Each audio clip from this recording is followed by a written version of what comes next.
Bienvenue Françoise, bienvenue à cette petite entrevue. Merci, merci beaucoup Michel, ça me fait plaisir d'être là. Merci d'avoir accepté de venir nous parler un peu de l'activité que tu nous proposes là, le 22 avril Mhm. prochain pour la journée de la Terre-Mère. La journée de la Terre-Mère qui est lors de l'occasion de la journée mondiale de la Terre. Donc, nous avons une série d'activités en lien avec la Terre et l'environnement, mais à différents niveaux. On essaie d'amener comme philosophe à Nouvelle Acropole une autre perspective. On essaie d'apporter une autre façon de se relier à la Terre par différents modes. On a une activité sur la, la Terre et le cosmos. C'est notre place dans le cosmos. On a une activité en lien avec l'efficacité énergétique et la philosophie. On va voir que c'est celle que je donne moi-même, donc on va voir que c'est assez surprenant comment je vais essayer d'amener l'activité. Nous avons une activité sur les plantes, nous avons une activité sur la poésie de la terre. Et toi, tu nous proposes une activité qui s'appelle l'aromathérapie, 12 huiles essentielles pour nourrir notre bien-être. Mhm. Tout d'abord, je te pose la question, d'où vient ton intérêt avec, sur l'aromathérapie?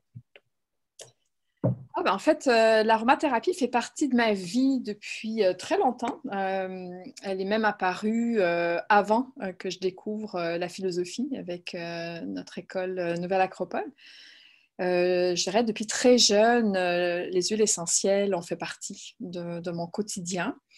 Alors au départ, c'était vraiment un intérêt pour tout un champ d'odeurs et puis les bienfaits, surtout que j'ai découvert grâce à diverses personnes autour de moi. Donc ça fait vraiment plus de 30 ans qu'elles sont avec moi. Je les appelle maintenant mes amis.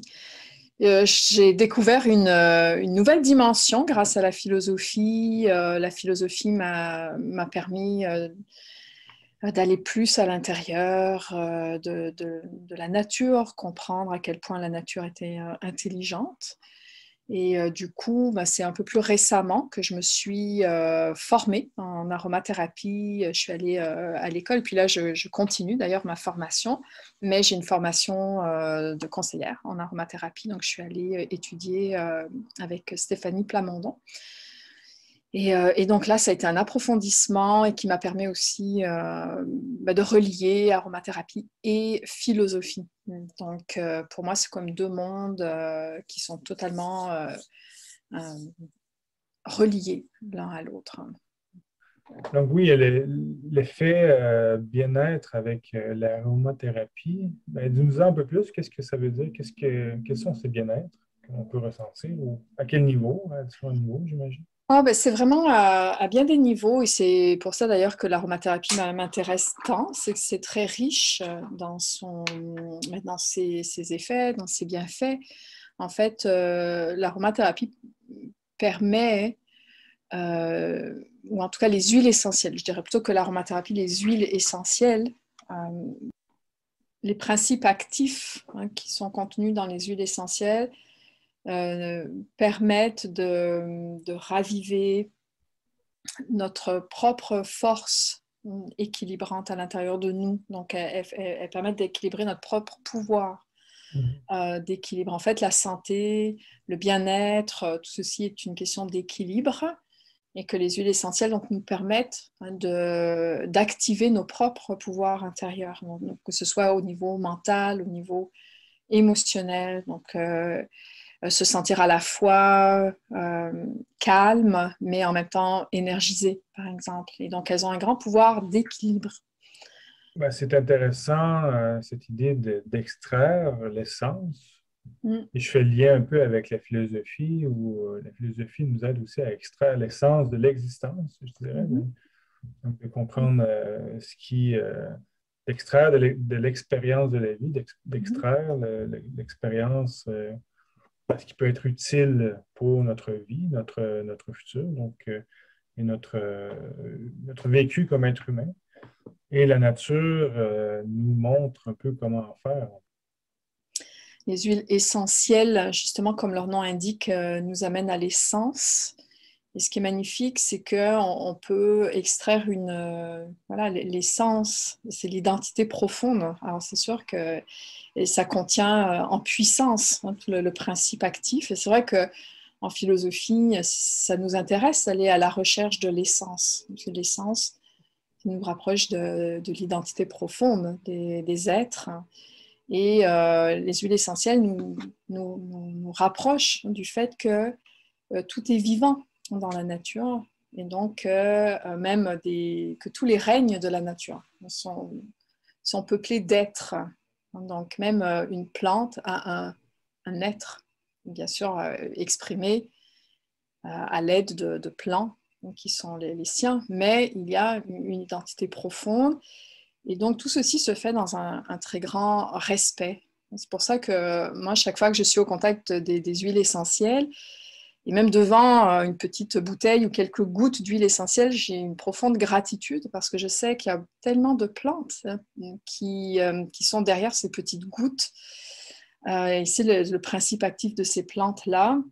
Et ça me met au contact de la grande générosité, diversité, intelligence de la nature.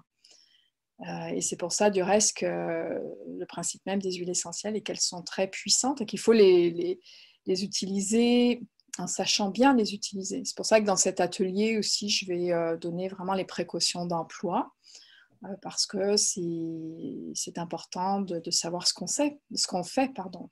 C'est important de savoir ce que l'on fait, comment on le fait. C'est pour ça qu'il est bien d'avoir une formation au préalable. Parce que c'est puissant d'aller à l'essence des choses. On est en présence de leur principe actif, donc, et notamment en présence de ce principe actif des plantes. Mhm. Donc, dans l'activité, il y aura un aspect justement pratique. Dans le fond, on va découvrir certaines. On voit les 12 huiles essentielles dans le titre, donc Oui, on ben, va c'est sûr, c'est un peu. Ce n'est pas évident, puis on n'aura pas le temps là, de les développer fondamentalement, mais j'aimerais partager un peu quelques idées, aussi c'est mon expérience à moi avec ces huiles essentielles qui, comme je disais, font partie de mon quotidien. Et donc, je partagerai des petits trucs, des petites recettes Mhm. pour enrichir notre quotidien, pour favoriser équilibre, bien-être.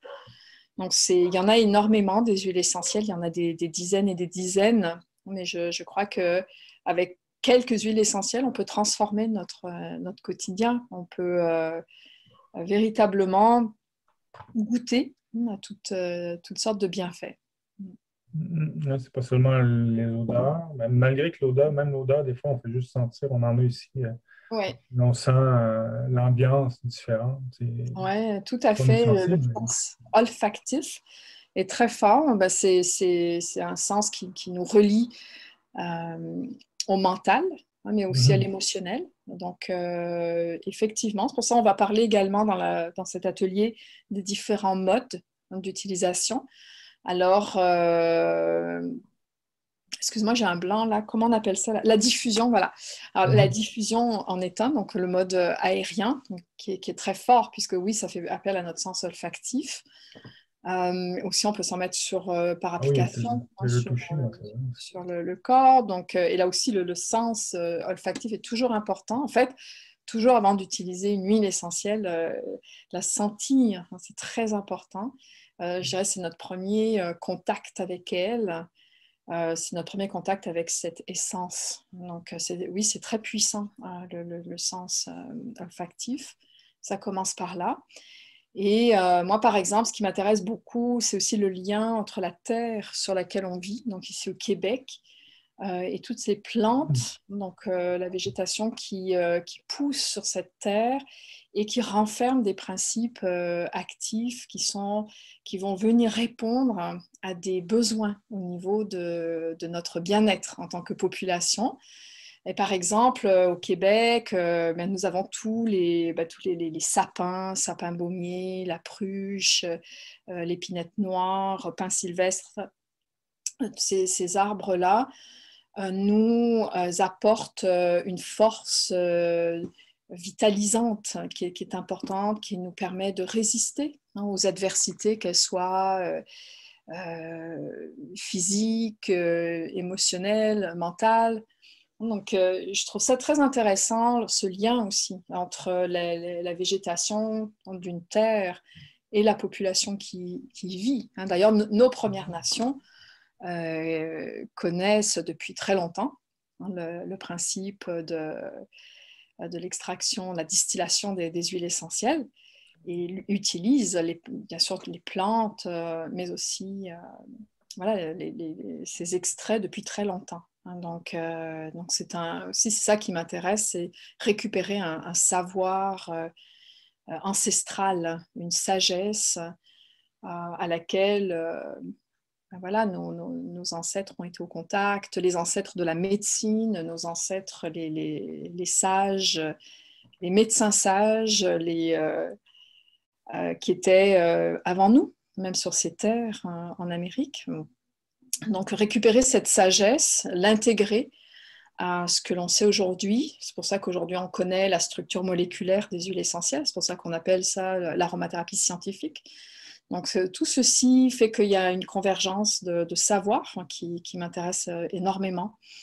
Et c'est un peu ce principe-là dans la philosophie, c'est aller extraire une sagesse très ancienne pour venir répondre à des problématiques de nos jours, qui sont des problèmes, des défis que l'on vit à l'heure actuelle. C'est-à-dire il y a quelque chose d'atemporel, d'éternel dans ce savoir. Et c'est ça qui m'intéresse. Et ça répond à toutes sortes voilà, de besoins d'aujourd'hui. Donc c'est cette rencontre. En fait, c'est la rencontre au niveau temporel, au niveau spatial, parce que c'est aussi les plantes de tous les continents, en fait, ont beaucoup à nous apporter. Donc, c'est un échange, on peut bénéficier de ces forces-là. Alors, aussi bien en sagesse, mais la sagesse, de toute façon, s'applique également à la grande connaissance intime de la nature. Et cette connaissance-là n'est pas là pour exploiter la nature, mais au contraire pour mieux collaborer avec la nature. Et je pense que c'est un peu dans cet esprit-là que cet atelier s'inscrit aussi dans le cadre de la célébration de la journée de la Terre-Mère, puisque c'est ça qui m'intéresse aussi. C'est un savoir qui est au service de la vie, et non pas au service d'un enrichissement personnel ou au service d'une exploitation qui conduit à un amenuisement, un appauvrissement de l'expérience humaine sur la Terre. Au contraire, ça enrichit la relation à tous les règnes de la vie, aussi bien des végétaux, des animaux, des humains. C'est dans cet esprit, ce profond respect de la vie, et aller chercher cette connaissance plurimillénaire qui m'intéresse, en la conjuguant aux défis de notre temps. Donc voilà, c'est dans cet esprit-là que l'aromathérapie me passionne depuis des décennies. Voilà. Ben, je dirais, ça donne le goût d'aller voir, en tout cas, d'aller assister. Personnellement, je vais peut-être être là ce soir-là. Donc, tu es bienvenu, Michel. Ça me fera plaisir de t'avoir parmi nos... Mais sérieusement, ça a l'air super intéressant. Et puis, l'aspect que tu lui apportes, la touche à la fois d'expérience et à la fois basée sur certaines connaissances et le lien avec la philosophie, je trouve que ça sera une super belle activité. Donc, on va terminer là-dessus. Je te remercie d'avoir été présente d'avoir accepté plutôt cette entrevue pour la mettre sur Internet et essayer de mousser, ou pas mousser, mais plutôt donner l'eau à la bouche. une goutte, comme une goutte d'huile essentielle pour que les gens captent quelque chose et viennent assister. J'espère que ça va Ça reste. intéressé. Mais merci encore. Non, mais je rappelle pour le public, c'est vendredi le 22 avril à 19h30 à l'école même de Nouvelle Acropole à Montréal. Au Merci beaucoup. 68 Saint-Denis. Donc, merci Françoise. Merci Michel et j'ai très hâte d'être à vendredi. Merci.